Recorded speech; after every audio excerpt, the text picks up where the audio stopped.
세상을 살아가다 보면 두려움과 염려는 누구에게나 찾아오고 그리고 항상 찾아옵니다. 코로나 사태를 맞이하면서 우리는 전염병에 대한 두려움을 가집니다. 뿐만 아니라 이 코로나 사태가 경제적으로 또는 사람과의 어떤 관계적인 문제, 심지어는 우리 생활의 여러 전반적인 문제에서 어려움을 주게 됩니다. 그래서 이 코로나 사태가 미래에 대한 많은 염려를 우리들로 하여금 가지게 하지요. 자, 그런데 코로나 사태가 조금 지금 우리들에게 어려움에 대하여 좀 민감하게 우리가 반응을 지금 하면서 받아들이고 있지 않습니까? 근데 자세히 우리가 삶을 한번 돌아보면 항상 어려움은 있었습니다. 다양한 어려움들, 힘겨운 어떤 그런 두려움들, 공포들 우리의 인생에 늘 찾아왔었습니다. 이 코로나가 지나가도 여전히 우리들에게는 이 두려움과 염려가 또 찾아오게 될 겁니다. 그래서 우리는 이 세상을 살아가는 데 있어서 이 두려움과 이 염려, 공포를 자꾸 피하려고 하면 안 되고요. 극복해서 이겨내려고 해야 합니다. 주님께서는 두려움을 내어 쫓으라고 우리에게 명령하고 있습니다. 아무것도 염려하지 말고 오직 너희 구할 것을 감사함으로 기도하고 아뢰라고 말씀하고 계십니다. 주님은 두려움과 염려, 그건 너희 인생에 있어서 항상 이겨내야 할 너희의 대적이라고 말씀하는 것이죠.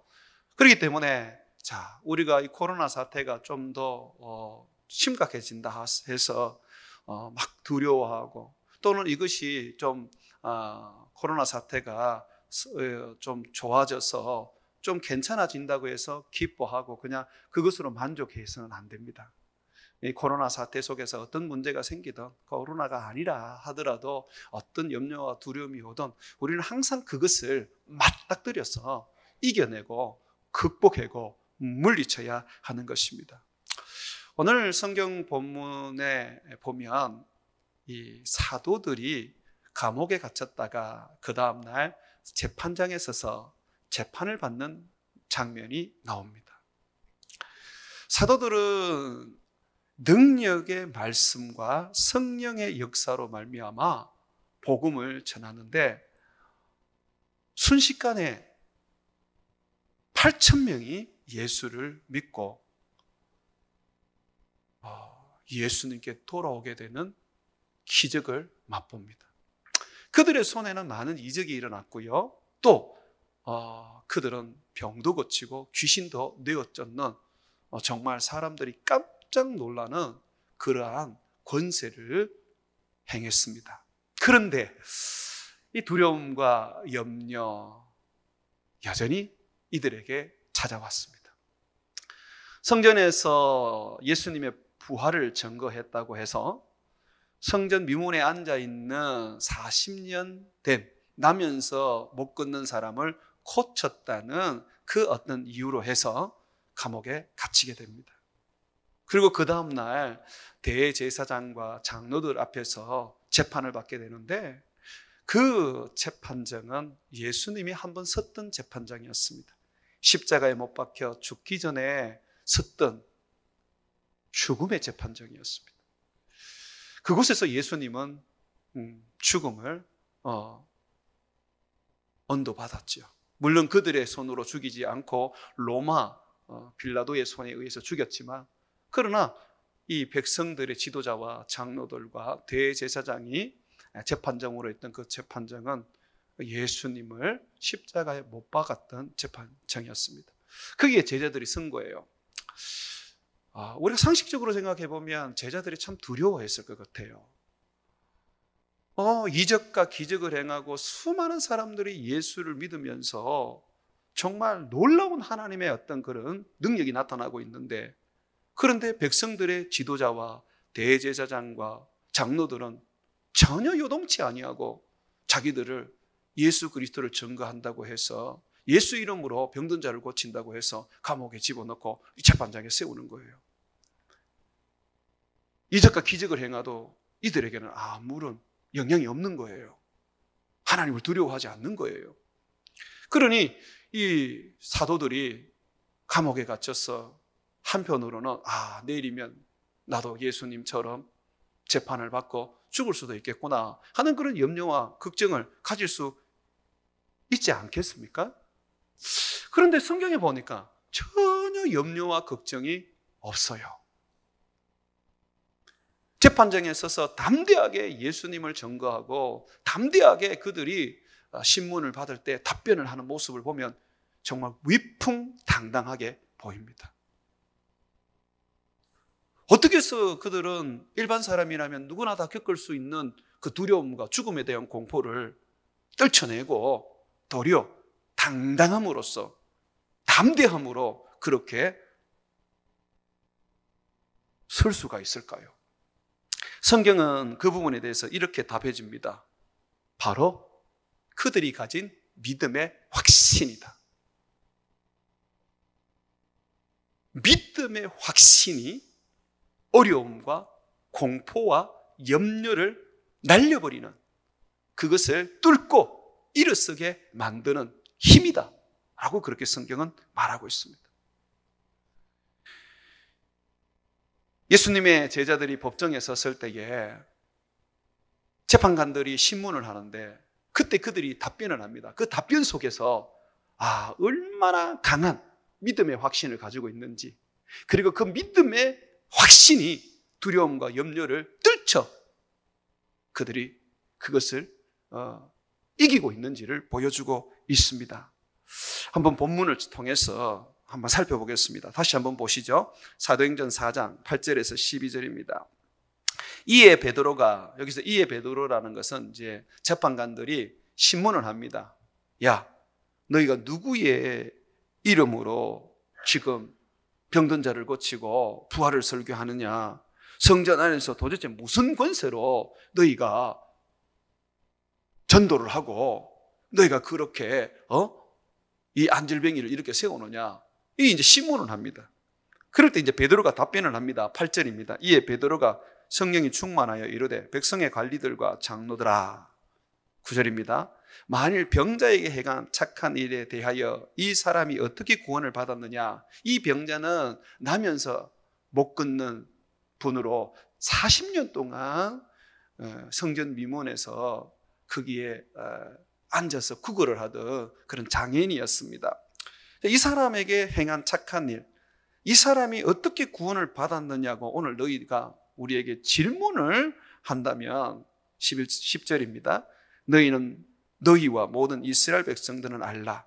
너희가 십자가에 못 박고 하나님이 죽은 자 가운데서 살리신 나사렛 예수 그리스도의 이름으로 이 사람이 건강하게 되어 너희 앞에 섰느니라. 우리가 무슨 권세로 병든 자를 고치고 누구의 이름으로 이 생명의 복음을 전하느냐고? 바로 예수다. 그가, 너희는 그를 죽였지만 하나님이 그를 살리셨다. 그가 바로 이 사람을 낫게 했고 우리는 그의 이름으로 하나님의 복음, 세상의 구원을 말하고 있다. 12절 한번 보십시오. 이 부분에서 정말 강한 확신을 볼 수 있습니다. 다른 이로는 구원을 받을 수 없나니 천하 사람 중에 구원을 받을 만한 다른 이름을 우리 중에 우리에게 주신 일이 없습니다. 지금 베드로가 뭐라고 그러냐면 예수님만이 유일한 구원자다. 하나님이 이 세상에 보내주신 구원자,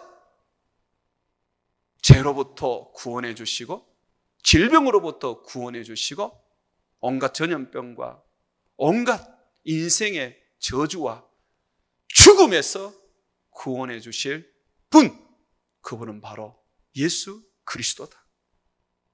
하나님이 보내주신 유일한 구원자 예수 그리스도, 그 외에는 다른 어떤 누구도 구원자가 아니다 라고 그렇게 말하는 것입니다. 사랑하는 여러분, 예수님이 세상의 유일한 구원자임을 확실할 때 우리는 두려움과 염려를 이겨낼 수 있습니다.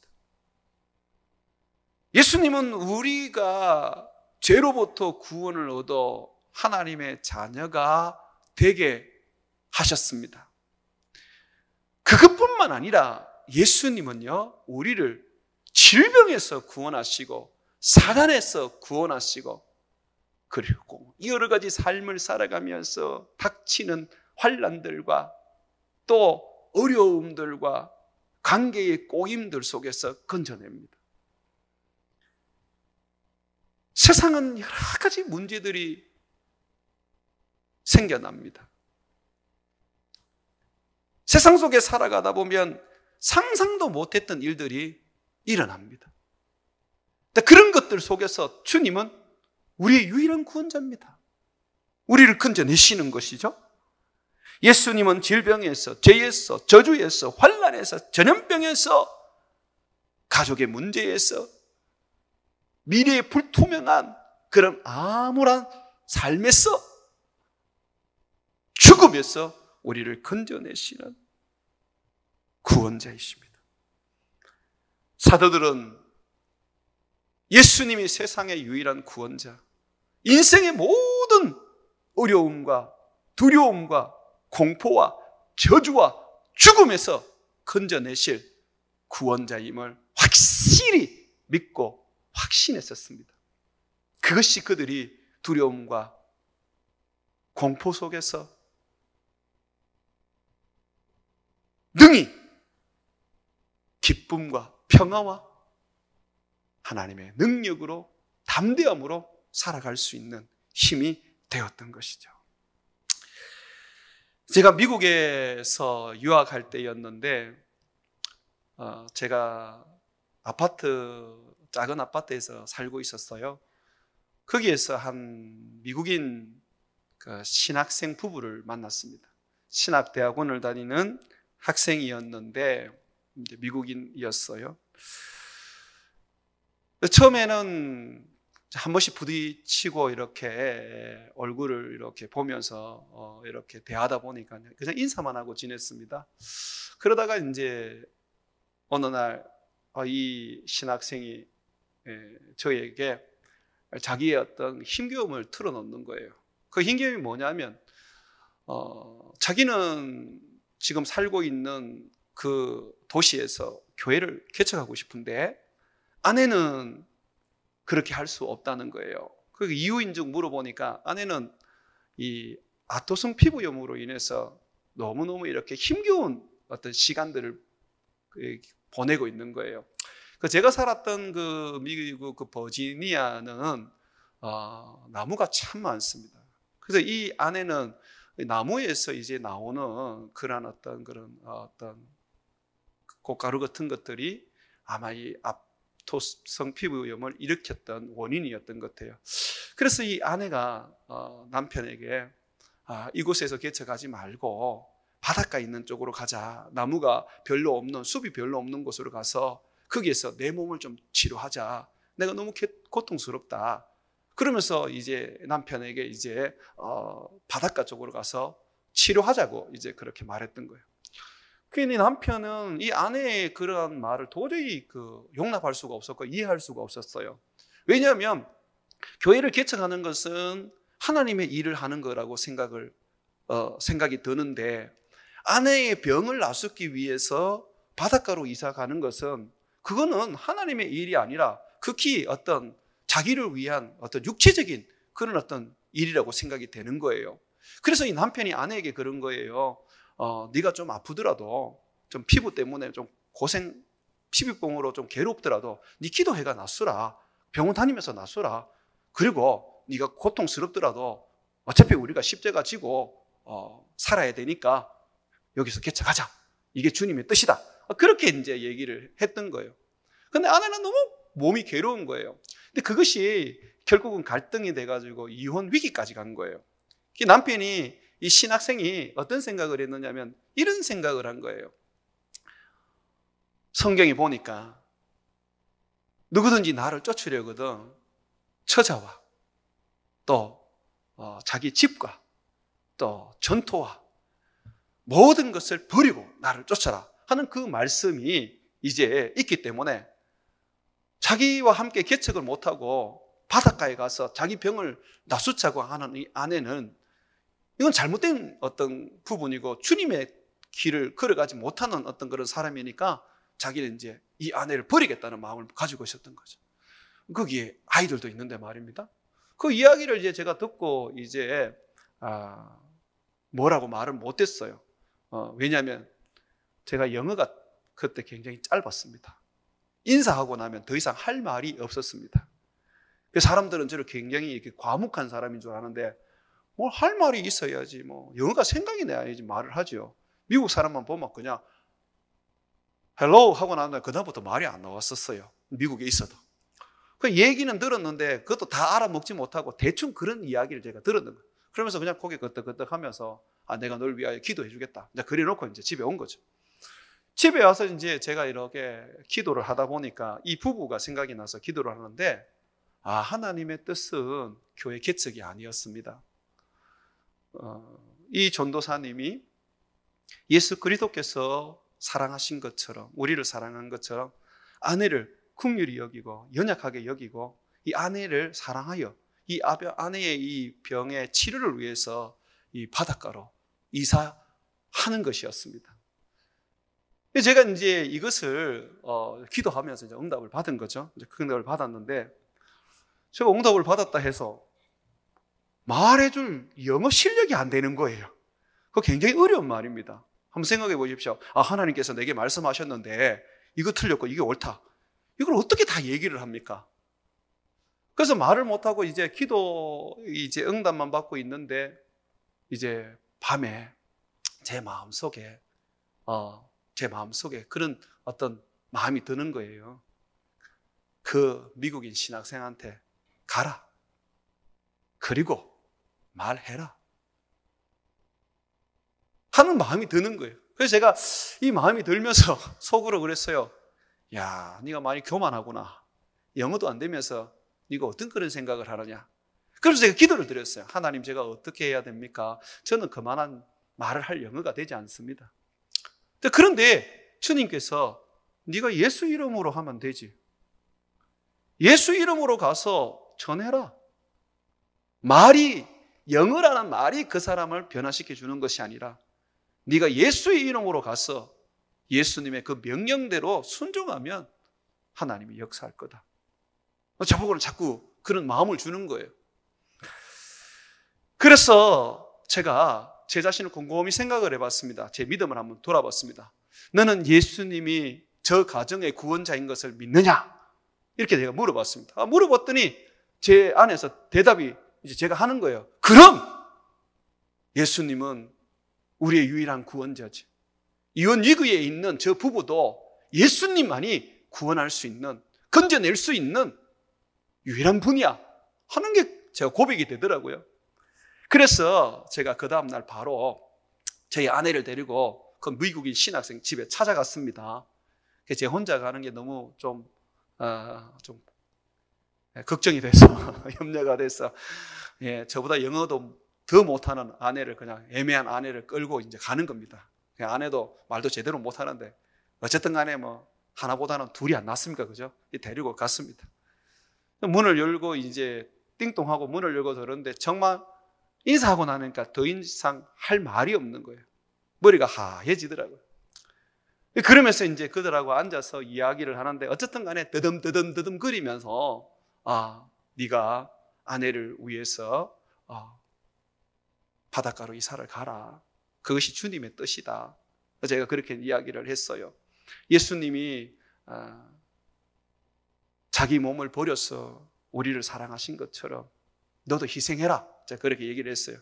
그랬더니 이 신학생이 화를 틱 내면서 니는 가짜 종이다. 가짜 목사다. 그러는 거예요.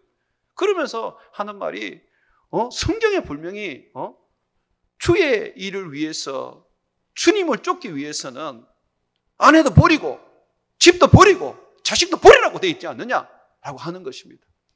아무리 얘기를 해도 안 되는 거예요. 저도 어떤 더 설명할 수 있는 어떤 그런 어떤 영어가 안 되고 이거 내가 안 되는구나 하고 이제 생각하고 이제 포기를 하려고 그러는데 내 마음속에 또 생각이 나는 거예요. 예수님은 이 가정의 유일한 구원자가 될 수 있다고 너는 생각하니? 예, 예수님은 이 가정의 유일한 구원자가 되십니다. 그렇다면 네가 반드시 이들에게 다시 복음을 전하고 예수님의 말을 전해라. 그래서 제가 영어가 짧은데 자꾸 그렇게 내 마음속에 성령이 얘기하시니까 힘이 겨운 거예요. 그러다가 제가 그냥 이렇게 얘기를 했습니다. 나하고 기도 한번 하자. 그리고 내가 네 머리 위에 손을 얹고 안수 한번 하자. 되겠냐? 그래라는 거예요. 그래서 이 영어도 잘 안 되면서 기도하자 그래놓고, 사실 기도가 영어로 굉장히 어렵거든요. 영어로 기도하는 게 어렵거든요. 그래놓고 그냥 생각나는 대로 영어로 이제 기도를 하는 겁니다. 그런데 그때 마침 성령께서 여러 가지를 생각나게 하시고 말씀을 주시는 거예요. 그대로 막 그냥 말이 되든 안 되든 그냥 막 담대하게 외쳤습니다. 그러면서 속으로는 예수님은 이 가정의 유일한 구원자, 이분 예수님이 이들을 구원할 수 있어 하는 그 믿음을 가지고 제가 확신을 가지고 이제 기도를 했죠. 하고 나니까 갑자기 이 전도사님이 하는 말이, 내가 보니까 네가 선지자구나 이러는 거예요. 그래서 그게 무슨 말이냐 그랬더니, 네가 기도하는데 내 마음이 뜨거워지고 성령이 임하고, 그리고 네가 말하는데 내 숨긴 죄가 나오고, 그리고 네 말이 하나님이 주신 말이라는 것이 내가 그게 굴복이 된다라고 하는 거예요. 근데 저는 정작 뭔 말을 했는지 모르겠거든요. 뭐라고 영어로 하긴 했는 것 같은데 왜 그렇게 말한 거예요? 그러면서 그 친구가 내가 순종하겠다. 그러면서 모든 걸 정리해서 아내를 데리고 바닷가로 이사를 가서 거기에서 아내를 치료하고, 그리고 그 가정을 회복해서 나중에 정말 훌륭하고 좋은 목사가 되었어요. 여러분, 제가 왜 이 얘기를 하느냐 하면요, 예수님은 구원자이십니다. 모든 부분에 있어서 예수님은 우리를 구원하시고 우리를 건지시고 우리를 보호하시는 분이십니다. 말이 잘 안 된다고 해서, 또는 내가 표현력이 약하다고 해서, 언어가 다르다고 해서 우리가 위축될 필요 없습니다. 예수님은 우리의 구원자야. 예수님은 이 가정을 구원할 수 있는 구원자야. 예수님은 이 사람의 사업을 일으킬 수 있는 구원자야. 예수님은 이 사람을 고칠 수 있는 구원자야 라고 하는 그 확신만 가지고 있으면 하나님이 역사하신다는 것입니다. 사랑하는 여러분, 우리가 살아가는 삶에 있어서 참 말로도 안 되고 또 막 온 정성을 다해서 섬겨도 안 되고 막 정말 그렇지 않습니까? 그런데 하나님의 능으로, 하나님의 역사로 되는 일들이 너무 많지 않습니까? 그렇기 때문에 우리는요, 세상을 살아가는데 그런 마음을 가져야 돼요. 무슨 마음을 가져야 되느냐면, 예수님은 유일한 구원자다.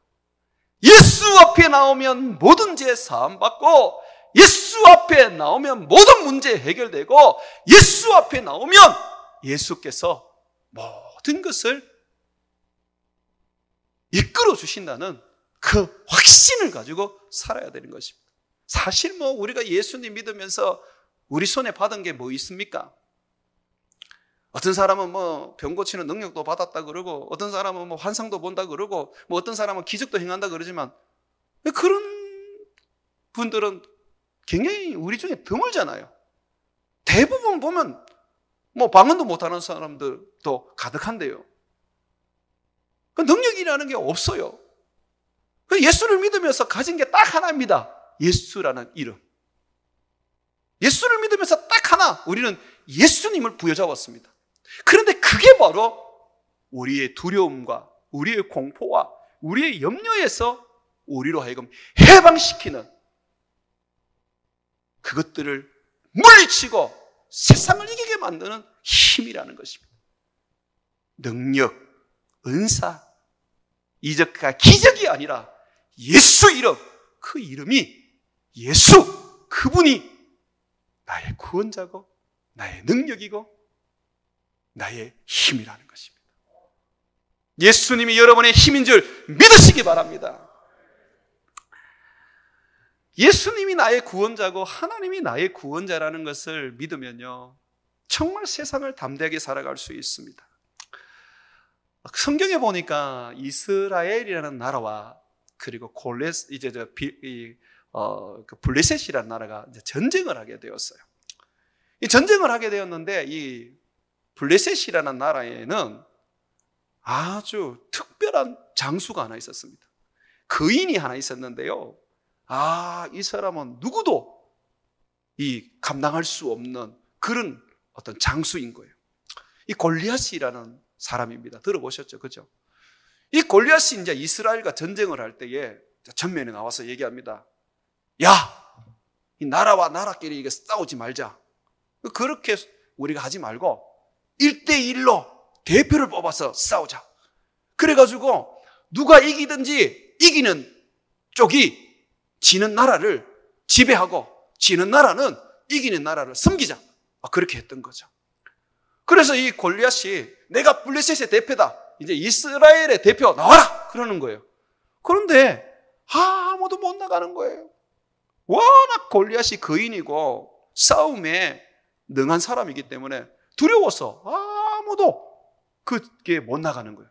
그런데 그때 20살도 안 된, 그리고 거기에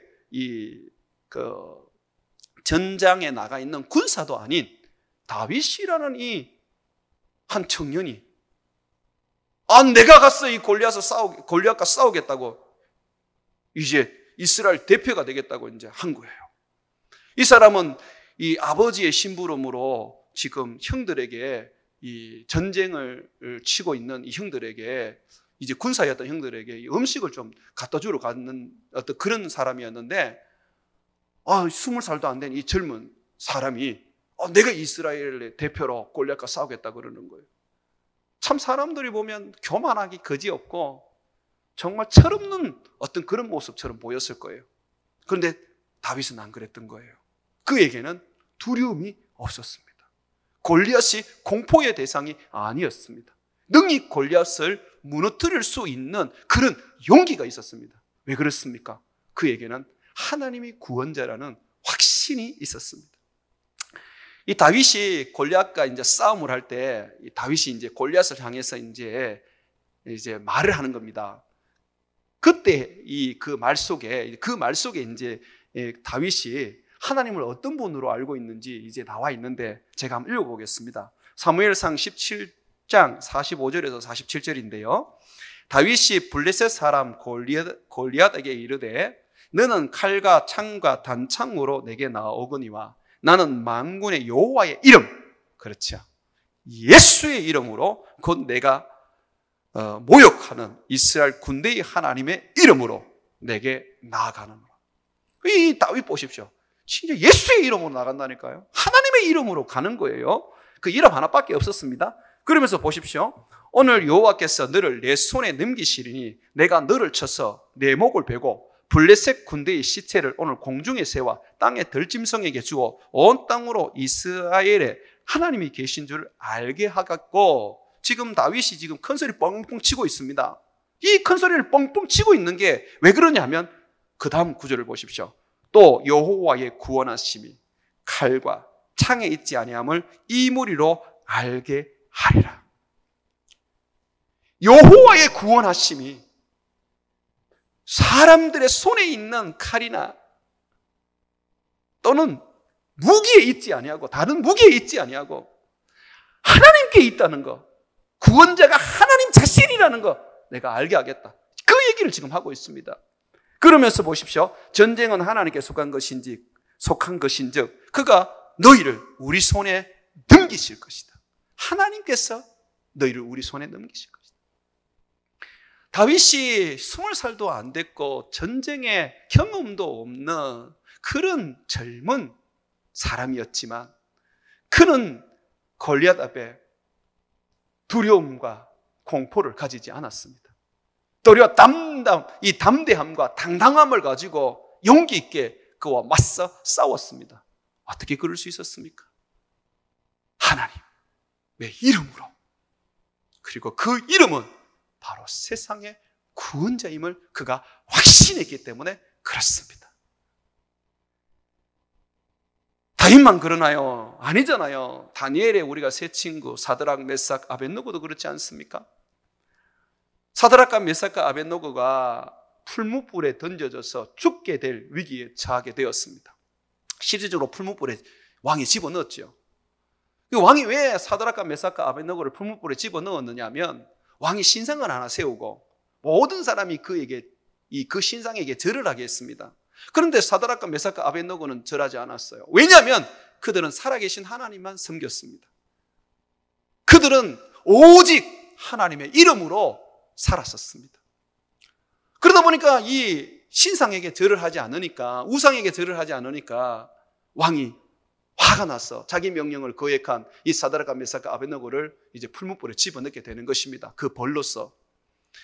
이 풀무불에 집어넣기 전에 왕이 마지막 한번 기회를 줍니다. 지금이라도 죽기 전에 신상에게 절해라. 그러면 내가 너 살려줄게. 누가 내 손에서 너희를 구원해내겠냐? 그렇게 말하는 거예요.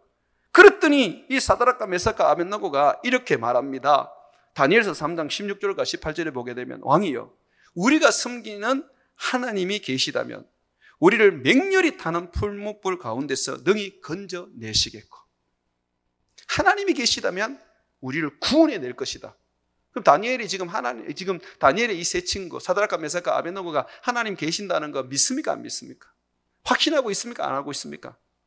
이 사람은 하나님 때문에 지금 우상에게 절하지 않고 풀무불에 들어가서 가루도 남지 않을 정도로 그런 처참한 죽음을 스스로 택하고 있는 사람들입니다. 그런데 이들이 뭐라 그럽니까? 하나님이 우리의 구원자시다. 우리를 그 풀무불에서 건져내시겠고 왕의 손에서도 건져내리라. 하나님이 구원자입니다. 하나님이 구원자라는 그 확신이요, 풀무불 앞에서도 떨지 아니하고 두려워하지 않고 담대하게 그 풀무불을 이겨내는 것입니다. 죽음을 피하지 않는 것입니다. 사랑하는 성도 여러분, 우리는 우리 하나님에 대한 믿음을 가지고 있습니다. 그런데 제가 묻고 싶습니다. 하나님이 내 삶의 구원자인 것을 믿으십니까?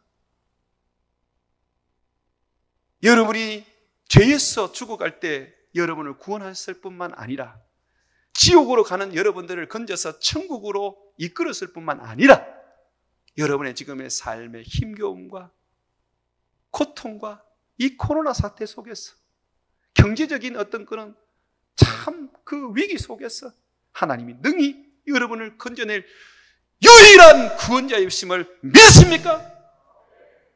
우리는 믿음이 단순해요. 복잡하지 않아요.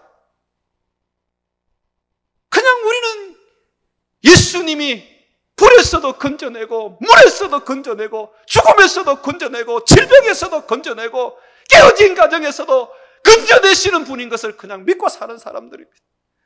그냥 우리는 복잡하지 않습니다. 그냥 예수님 한번 믿고 사는 겁니다. 전능하신 예수님,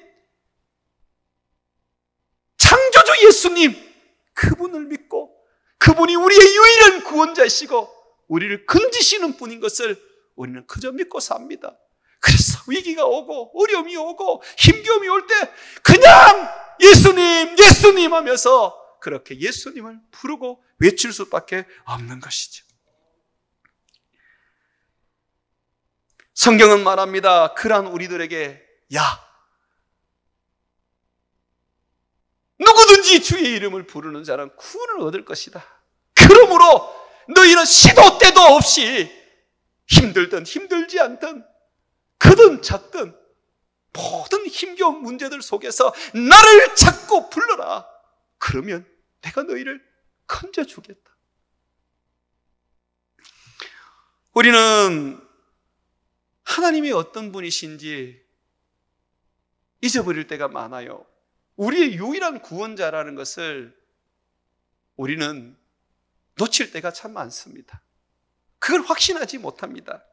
그러다 보니까 어려움이 오고 힘겨움이 오면 그냥 우리는 주저앉아 버리고 그냥 좌절해 버립니다. 믿음의 사람이요, 큰 선지자였던 예레미야도 그랬습니다.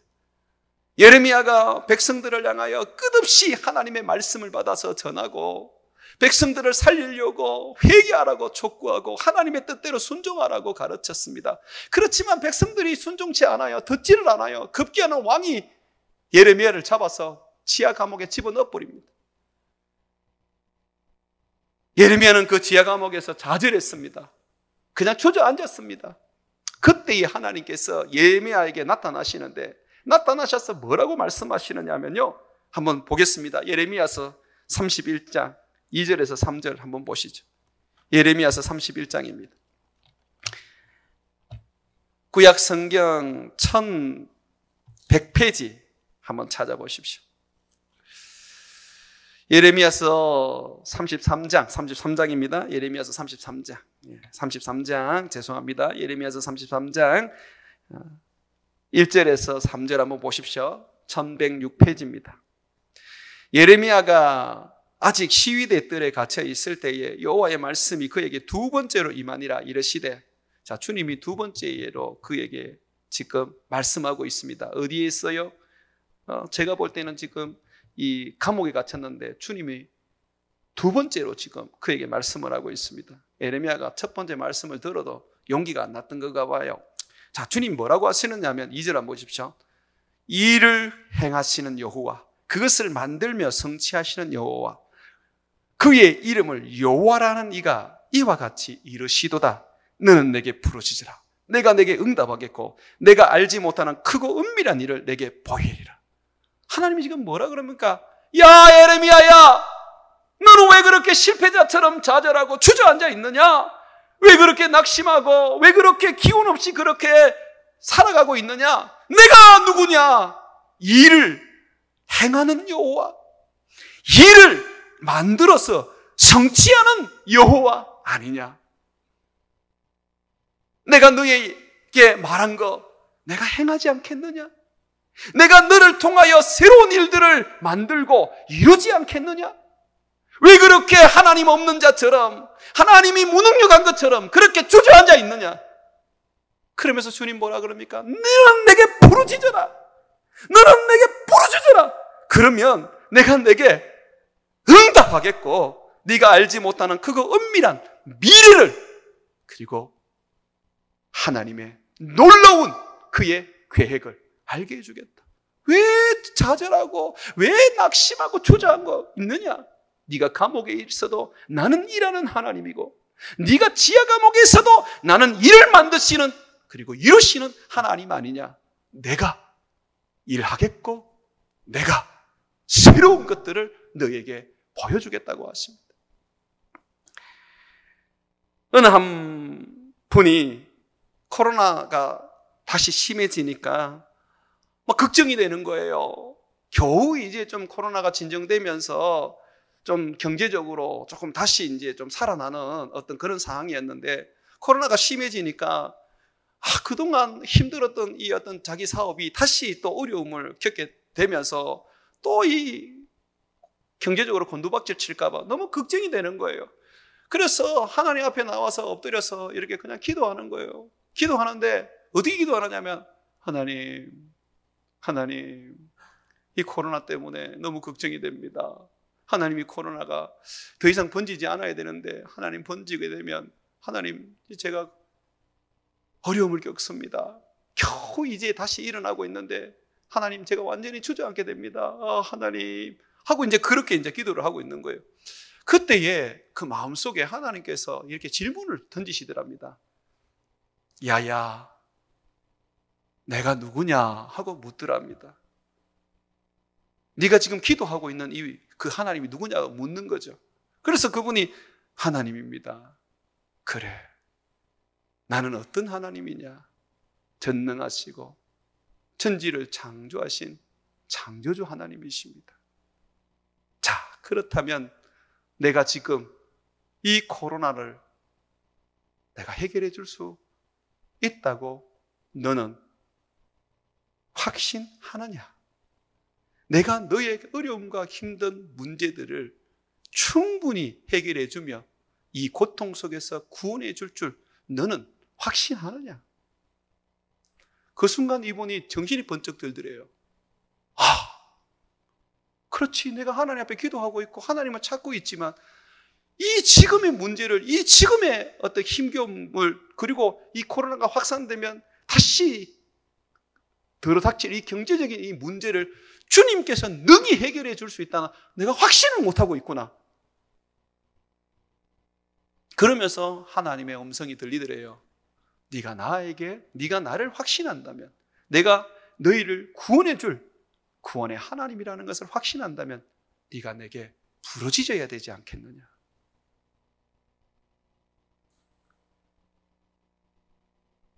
여러분, 주님이 이 코로나 사태 속에서 우리와 우리 민족과 세계를 구원할 줄로 믿습니까?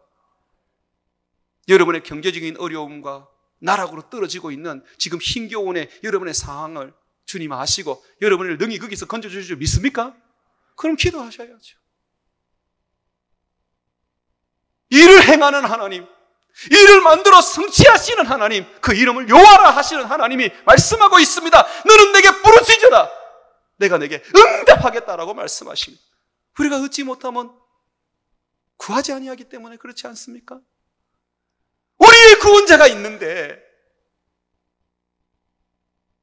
하나님이 우리에게 구원자 예수님을 주셨는데 그 구원자가 있음에도 불구하고 우리는 그를 붙잡고 그가 우리를 구원해 줄 것을 확신하지 못하고 기도하지 못하고 있습니다.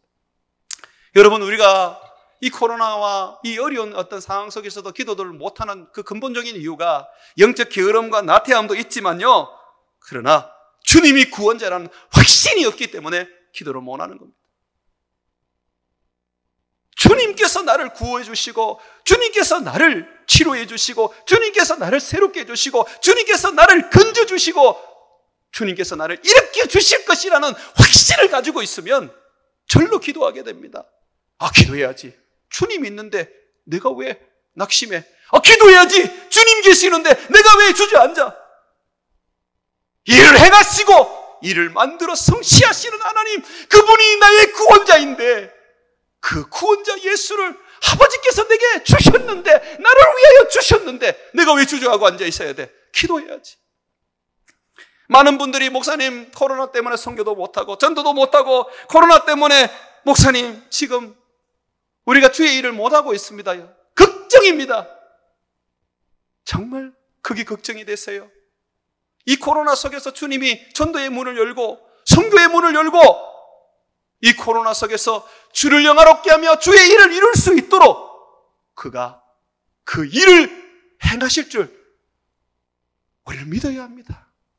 걱정이 아니라 확신을 가지고 주님이 이 어려움 속에서도 교회를 부흥시키시고 이 어려움 속에서도 전도케 하시고 성교케 하시고 그의 사람들을 이끌어 주신다는 확신을 가지고 기도해야 하는 것입니다. 지금은 기도할 때입니다.